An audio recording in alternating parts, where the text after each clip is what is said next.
지금 여러분들이 같이 본 바와 같이 출애굽기 18장 1절에서 4절에 근거해서 제가 게르솜과 엘리에셀이라는 주제로 말씀을 드리겠어요. 자, 모세는 이집트의 파라오의 왕자들 중으로 하나로 살고 있었어요.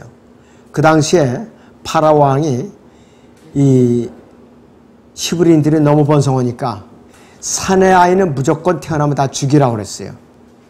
히브리인 산파들에게 무조건 아이를 받으면 산아이는 무조건 죽이라고 명령을 내렸는데 그 산파가 하나님을 두려워할 줄 알았죠. 너무 아이가 준수하고 잘생겼어요. 그래서 모세는 이 이름이 보통이 아니 물에서 건져냈다는 뜻이지만은 너무나도 준수하게 잘생겼기 때문에 석 달간은 몰래 숨겨서 기르다가 너무 아이가 우렁차게 울고 그러니까 이제 갈대 상자에 대가지고 강에다가 이제 띄워놨죠. 어떻게 되나 하고. 근데 결과적으로는 목욕을 하러 강에 나온 파라오의 공주와 시녀들에서 발견이 됐죠. 발견이 됐어요. 자, 그래갖고 모세의 딸의 공주의 아들로서 입양이 된 거예요. 그래갖고 이제 청년으로 왕자 중에 하나로 자라나가지고서 왕궁에서 왕자 중에 하나로 다 자라났던 거예요. 그런데 그가 어느 날 이집트인들에게 노예로 박해받는 자기의 동족인 히브리인들을 보고 그 이집트인들이 박해하고 쳐 죽인 것을 목격한 거예요. 쳐 죽인 거를.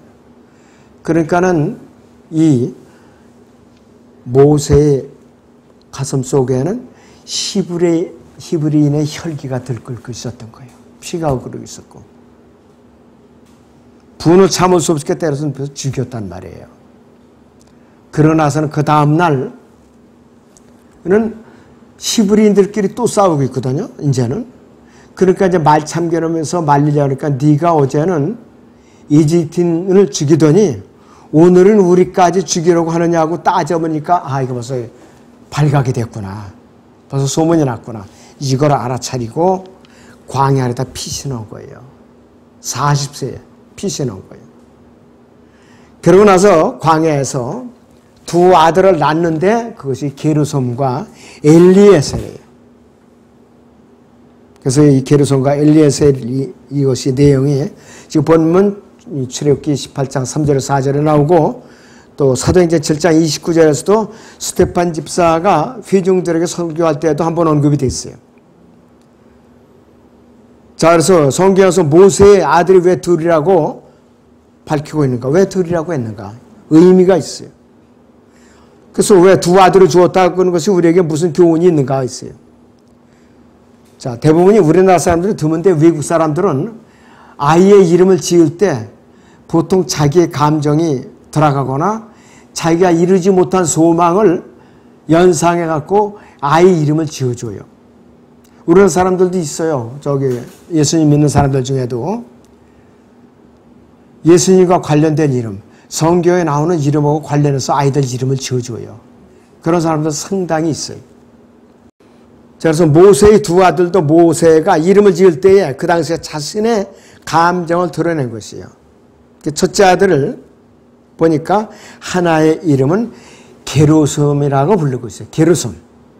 그런데 이 히브리어로 발음을 이제 분리하면은 게르라는 발음은 뭐냐? 게르라는 말은 나그네라는 의미가 있어요. 솜이라는 말은 이곳이라는 의미예요. 그러니까 내가 이곳에서 나그네가 되었다는 의미예요. 그래서 게르솜이라고 지은 것이에요. 모세가 이집트의 파라오 왕궁에 공주의 아들이라 칭함을 받고 나서 40년을 이집트의 왕국에서 지냈는데 히브리인 동족을 죽인 이집트인을 죽인 살인죄를 저질러서 피했는데 어디에 피하느냐? 미디안 광야로 피한 거예요. 하나님의 뜻이 있었던 거예요. 그 많은 광야 중에 미디안 광야로 피난한 거라 했어요. 그 당시에 미디안에는 여기서 이드로라는 제사장이 있었어요. 이방인이지만. 그래서 이제 이드로의 딸 십보라를 만나게 됐고 그 장인이 이도로가 그 딸을 주어가지고 결혼을 하게 됐죠. 그래서 이제 첫째 아들이 게르솜이라는 아들을 얻은 것이요. 그때의 모세의 심정이 어떻겠는가? 광야에 피신하고 타향살이라면서. 자, 내 심정이 참으로 참담하고 너무나도 비참하구나 이걸 알았을 거예요. 그런 마음으로 모세는 첫 번째 아들의 이름을 게르솜이라고 지은 것이에요. 게르솜.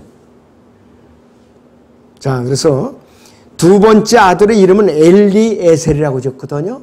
이것도 히브리어 말하면 엘은 하나님이라는 의미입니다. 히브리어로 단수 엘이 하나님이에요.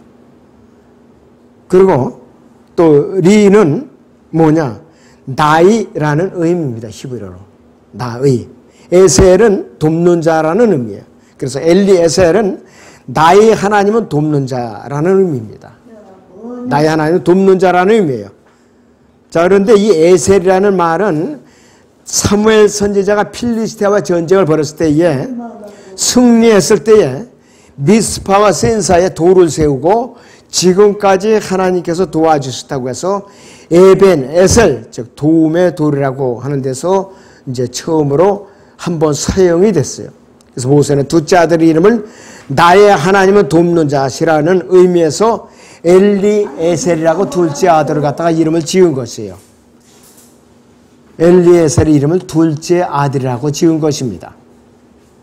자, 그런데 여기서 이 둘째 아들을 낳고 나서는 굉장히 이 모세의 심정이 또 느끼는 심정이 또 달랐어요. 게르솜하고 엘리에셀을 나이의 터울은 우리는 짐작할 수 없지만 상당한 시간이 지났을 것으로 우리는 예측을 할 수가 있어요. 게르솜을 이제 갖고 나서. 첫째 아들을 낳았을 때는 아주 쓸쓸하고 굉장히 처량하고 외로웠을 것이고, 그 다음에 마음도 외로웠을 것이고, 이방 때 가서 오래 살다 보면은 어느새 또 환경에 적응하는 사람이에요. 환경에 적응하는 것이. 자, 낯선 곳에도 오래 살다 보면 그것이 이제 익숙해지죠. 여러분들도 고향에서 떠나왔고 한 곳에 오래 살다 보면 그것이 고향과 같이 느껴지는 거예요. 고향이 오히려 다른 동네 같이 느껴지는 사람들은 많아요. 굉장히 많다 이것이요. 잘 적응을 해서 위로받고 살게 되는데, 사람은 환경의 적응력이 가장 강력한 존재라고 그래요. 동물보다 더 적응력이 빠르다고 그래요. 모세도 둘째 아들을 낳을 때가 됐어야 환경에 적응을 했는데, 첫째 아들을 낳을 때는 마음이 황량했지만은 미디안 광에서 양치기 노릇을 하고 오래 살다 보니까 환경에 적응이 된 것이에요. 또 아내도 얻고 자녀들도 얻었고 장인도 모시고 또 양을 치는 직업도 얻었으니까 모세가 위로를 받은 것이에요. 거기서. 그래서 환경에 대한 절망을 이제 극복을 해냈는데, 하나님에 대한 원망도 슬며시 이제 사라진 상태였어요. 그래서 내가 이곳에 여러 해를 지내다 보니 하나님께서 나를 도와주셨고 나의 하나님께서 돕는 자가 되었구나 이렇게 느끼게 된 것이에요. 그때 가서 비로소 그것이 둘째 아들의 이름에다가 엘리에셀이라는 이름으로 반영을 한 것이에요. 모세의 두 아들의 이름이, 그래서 오늘날 이 땅에 사는 교회 시대의 성도들도 몸의 구속을 받기 직전까지 우리의 믿음의 고백이 되어야 되는 것이에요. 게르솜과 엘리에셀이라는 그 의미가 그리스도인에게도 믿음의 고백이 되어야 된다 이것이에요.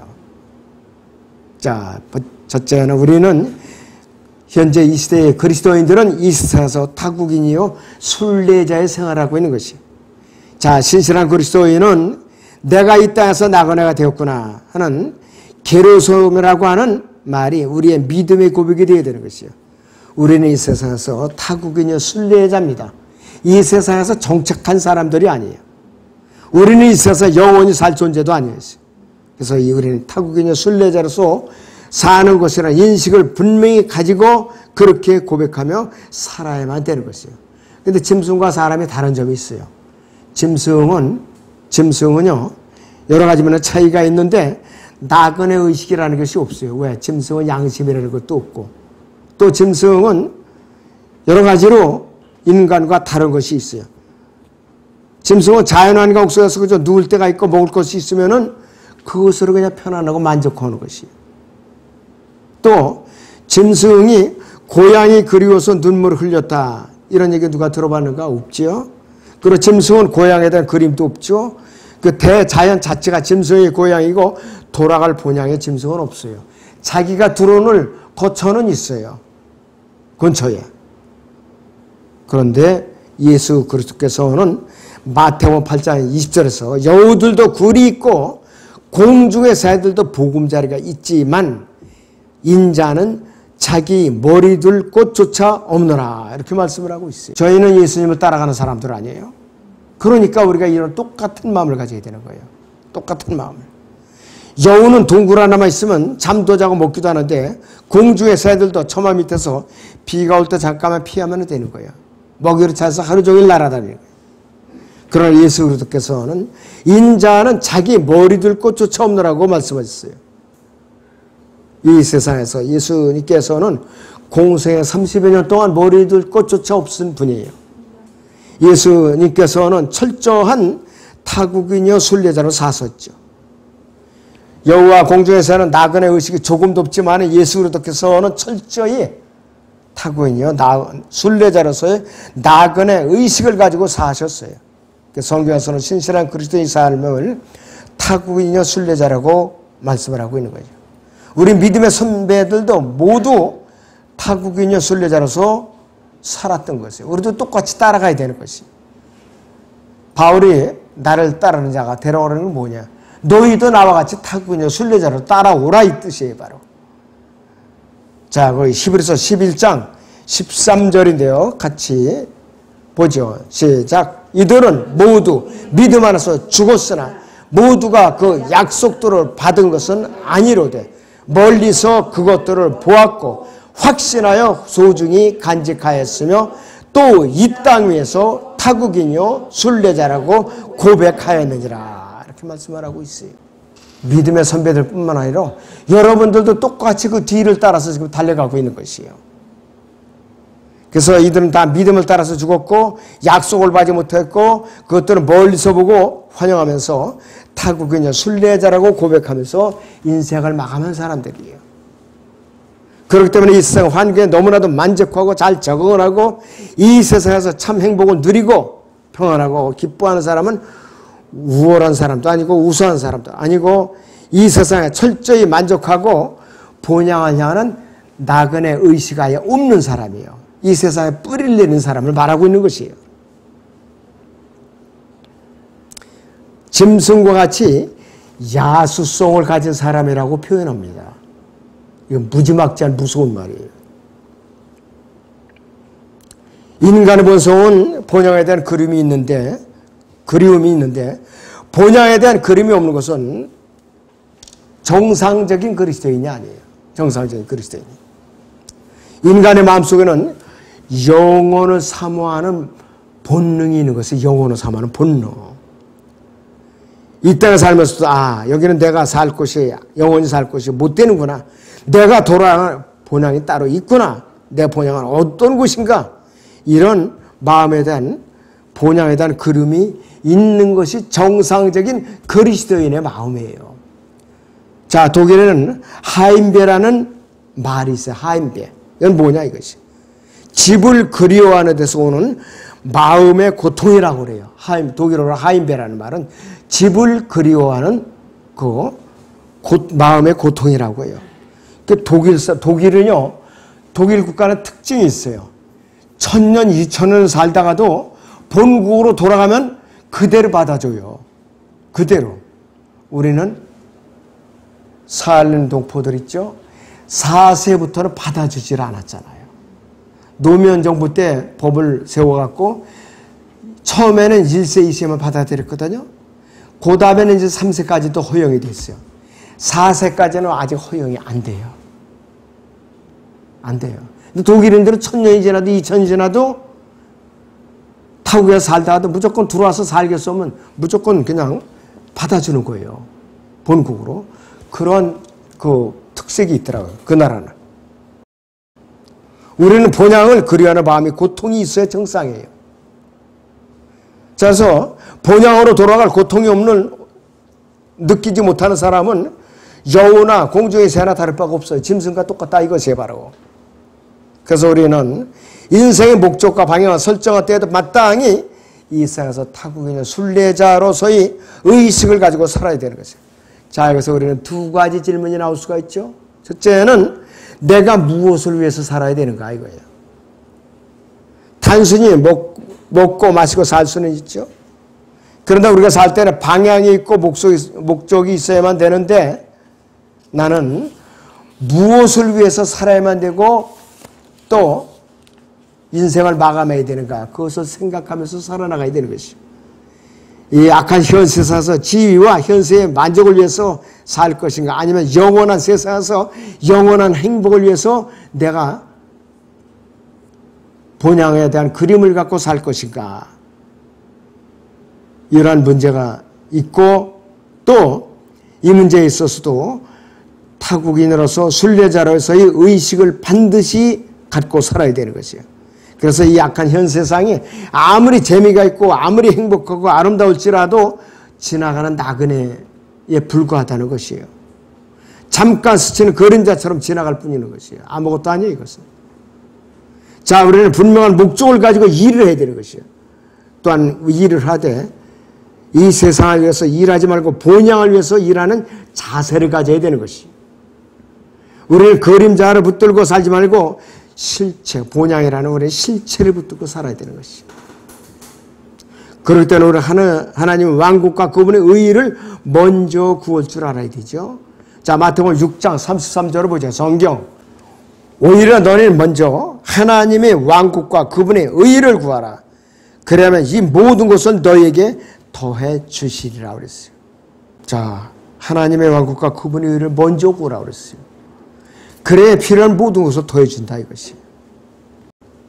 그래서 이 하늘의 왕국, 즉 낙원이죠. 헤블리 킹덤이라고 이 하늘의 왕국과 영원한 세상에서 삶을 위해서 일을 해야 되는 것이에요. 두 번째 우리는 무엇을 질문을 해야 되는가?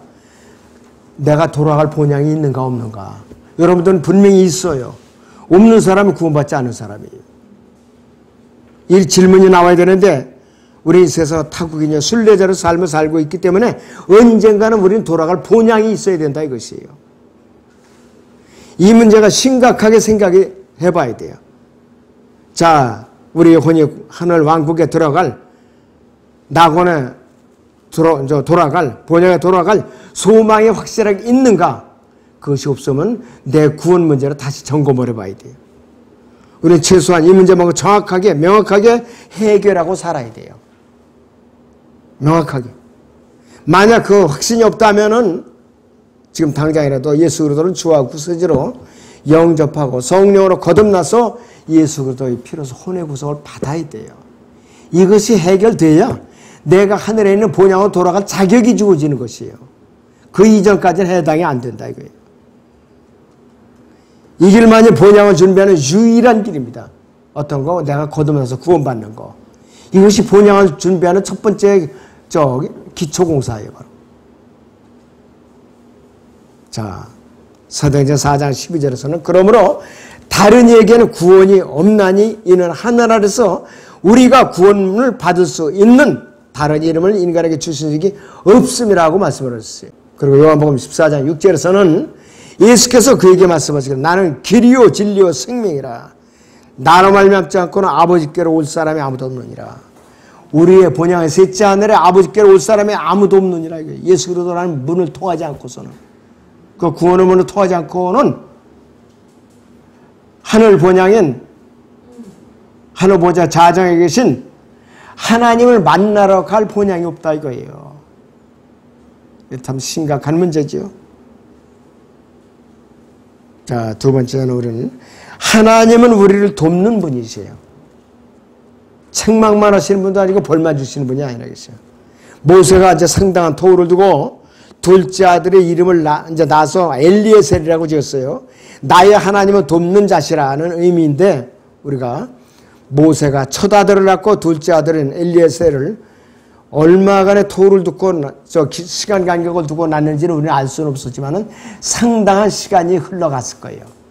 연년생으로 낳지는 않았을 거야, 절대로. 사람의 심정이 쓸쓸하고 외롭고 황량하다가 하나님께서 나의 돕는 자가 되셨구나 라는 하나님의 은혜에 감사하는 심령으로 바꾸는 데에는 상당한 시간이 필요한 것이에요. 변화가 필요하다. 사람의 상한 심령이 치료되는 것은 그렇게 빨리 되는 것이 아니에요. 상당한 기간이 필요해요. 미디안 광야로 피신해서 첫째 아들은 게르솜을 낳았을 때는 아주 쓸쓸하게 아니었고 외롭고 마음에 한 구석에 눈물 나도록 찌르는 고통을 느끼고 살았던 모세였다 이것이. 시간이 흘러서 그것이 아니로구나. 하나님께서 나와 함께 하시고 나를 도와주셨구나. 이것을 모세가 그때서야 깨달은 것이에요. 모세는 이집트 왕국 40년 동안 파라오의 공주의 아들로서 성장을 하다가 자기가 어느 날 이집트인이 히브리인을 쳐 죽이는 것을 보고 혈기가 넘쳐서 이집트인을 죽이는 순간에 자기도 히브리인의 피가 흐르고 있구나 그것을 깨닫게 된 것이에요. 그래서 그는 살인죄를 지고 광야로 미디안 광야로 피신할 것이에요. 그러한 모세에게 하나님께 미리 마련해 주신 거, 피할 장소도 마련해 주시고 거처할 장소로 마련해 주시고 장인도 예배해 주시고 또 그 딸도 시프라도 사위로다가 주려고 준비하고 있었던 거예요. 또 일반 목동이 아닌 미디안의 제사장을 또 만나게 해준 거예요. 거기서 나의 하나님은 나의 돕는 자가 되어서 이렇게 나를 이끌어 주셨구나. 그때서야 모세가 깨닫고 마음속에 쓴 뿌리를 하나하나 뽑기 시작했죠. 은혜의 감격이 자라나게 된 것이에요. 그래서 세상에서 그리스도인의 삶은 모세와 같이 타국인의 순례자의 삶인 여기서 그런 심정으로 살아야 되는 것이에요. 아무리 이러한 삶이라고 해도 동행자가 없으면 갈 만한 데가 못 있죠. 여러분들 동행자가 있죠. 믿음 안에 동행자, 여러분들 다 동행자예요. 서로 다 동행자들이에요. 아무리 미우나 고우나 나를 손해를 입혔거나 슬프게 가거나 또 나를 섭섭하거나 감정을 상하게 했거나 믿음 안에서 여러분들은 동행자예요. 네, 정말이에요. 동행자들입니다. 그래서 동행자가 있으면은 순례자의 삶이라도 나그네의 길이라도 외롭지가 않으겠어요. 그래서 나그네의 길에 동행자가 꼭 필요한데 자, 같이 동행하는 사람이 나쁜 사람이면 얼마나 고통스럽겠는가 있어요. 그래서 인생에 참으로 절실한 동행자가 필요한 것이에요. 동행자가 진짜 참된 동행자가 없는 사람은 빨리 죽어요. 질병에 걸리기가 쉬워요. 마음의 고독을 이겨내지 못하기 때문에 질병에 걸리고 빨리 죽는 것이에요. 가정이 불행하게 되는 거예요. 동행자가 없으면. 그래서 우리 세상의 삶은 타국인의 순례자로서 삶인데 이 악한 현 세상에서 좋은 동행자가 있다는 것은 얼마나 감사하냐 이것이에요. 우리는 지금 누구와 동행하고 있는 것이에요. 우리에게는 두 가지 동행자가 있어야 되는. 첫째는 우리에게는 인생길을 함께할 믿음의 동행자가 그 다음에 기도의 동행자와 함께 살아야만 한다. 이거 절대적인 조건이에요. 어떠한 어려운 상황을 당해서도 함께 기도해 주는 사람이 있다 하면은 능히 이겨낼 수가 있고 견뎌낼 수가 있는 것이에요. 나를 위해서 지금 기도해주고 같이 눈물을 흘려주고 같이 슬퍼해주고 함께 기도하는 사람이 있다고 하면은 내가 위로를 받고 힘을 얻고 마음을 또 단단하게 먹을 수가 있죠. 넘어져도 다시 일어날 수 있는 힘이 생긴다 이것이. 그래서 나를 위해서 지금 이제 그렇게 동행자가 필요한데 우리는 기도의 동역자가 첫 번째로 필요합니다. 내가 어려우면 나는 누구에게 기도 부탁을 할 것인가? 나에게 진정한 기도의 동역자가 있는가 이것이요. 이것이 첫 번째 조건이고 두 번째 조건은 뭐냐? 우리는 아담에서 타락한 죄의 본성이 있기 때문에 동행하다가 우리는 배반할 수가 있어요. 등을 돌릴 수가 있어요. 사람이기 때문에 죄의 본성을 가졌기 때문에. 그러나 우리에게 유일하게 영원히 배반하지 않는 동행자가 있는데 우리를 구원해 주신 예수 그리스도가 우리 영원한 도행자가 되는 것이요. 그래서 그분이 배반하지 않기 위해서, 변심하지 않기 위해서 여러분들 몸 안에 성령으로 내주해서 동행자로 다 지금 계셔요. 여러분들 몸이 인쳐갖고 동행자로 동행하고 계신다고요. 예수 그리스도께서는 갈보리 십자가 성경대로 죽으시고 장사하셔서 사흘 만에 부활하시고 승천하시고는 하나님 오른편에 지금 앉아 계시죠. 그냥 노는 분이 아니에요. 대제사장으로서 우리를 위해서 속죄의 제사를 드리시죠. 우리를 위해서 또 중보자로서 일하셔요. 또 우리를 위해 유일한 변호인으로서 일하셔요. 그리고 우리에게 성령을 보내주신 거예요. 동시에 중보자를 우리에게 주신 거예요. 그 성령께서 우리와 지금 동행하시는데 몸 안에 내주하시면서 임재하시면서 동행하시요. 우리는 날마다 성령의 도우심을 의지하고 날마다 성령의 지혜를 구하고 날마다 성령의 도우심을 간구해야 되는 것이에요. 그렇게 살면 우리의 이세사 타국인으로서의 순례자의 삶도 확실한 동반자이고 영원히 배반하지 않는 동반자인 하나님께서 함께 거하시는 삶의 동반자가 되는 것이에요. 구약의 위대한 성도들 모두 하나님과 동행한 사람들이에요. 창세기 5장 24절에 보면 에녹이 하나님과 동행하다가 없어졌다라고 그랬죠. 하나님께 데려갔어요. 창세기 6장 9절에서는 이것이 노아의 내력이라. 노아는 의인이요 그 당대에 완전한 사람이었으며 하나님과 동행하였도다. 동행하였더라 이렇게 말씀하고 있어요. 우리가 하나님과 동행하면은 이 세상에서 타국인으로서 순례자로서 삶을 잘 헤쳐나가고 견뎌낼 수가 있는 것이에요. 결론적으로 우리는 이 악한 현 세상에서 우리의 인생은 모세의 두 아들로 예표되고 있어요. 우리는 게르솜으로서 내가 이 땅에서 나그네가 되었구나.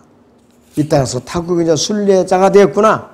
이와 동시에 우리는 홀로 살지 않냐고 홀로 사는 것이 아니라 엘리에셀 즉 나의 하나님께서 나의 돕는 자시라고 고백할 수가 있고 하나님의 도우심 안에서 하나님과 동행하며 살 수 있고 그것이 진정한 성도의 삶의 자세입니다. 그래서 모세의 두 아들인 게르솜과 엘리에셀을 여러분들 그 두 이름을 마음속에 깊이 품고 살아가야 돼요. 앞으로 지금 이 순간부터는 새로운 마음 자세로 게르솜과 엘리에셀이라는 두 이름을 마음속에 품고 살아가셔야 해요. 그래서 나의 하나님께서 돕는 자시라고 이제 그리고 고난과 역경 가운데 살아가고 있는 우리에게 하나님께서는 언제나 돕는 자가 되어 주신다. 잠시라도 여러분들 떠나면 안 돼. 그 심정에서 떠나면 안 되는 것이에요. 그리고 하나님의 도우심은 무제한이에요. 제한이 없어요. 한정이 없어요. 또 한계도 없어요. 우주적인 것이.